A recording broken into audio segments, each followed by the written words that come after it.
আল্লাহ তাআলা এই পৃথিবীতে আমাদেরকে পাঠিয়েছেন দুনিয়ার কল্যাণ সাধন করে মানুষের কল্যাণে আমাদেরকে নিবেদিত হওয়া।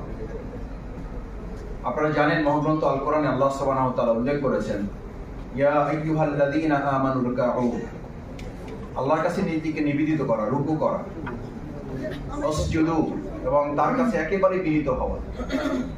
আমি সবসময় বলে থাকি, দেখেন আল্লাহ তাআলাও তার প্রতি নিবেদিত হওয়ার জন্য বান্দাকে একটা ট্রেনিং, একটা সিস্টেমে নিয়েছেন, গ্রাজুয়াল সিস্টেম করেছেন।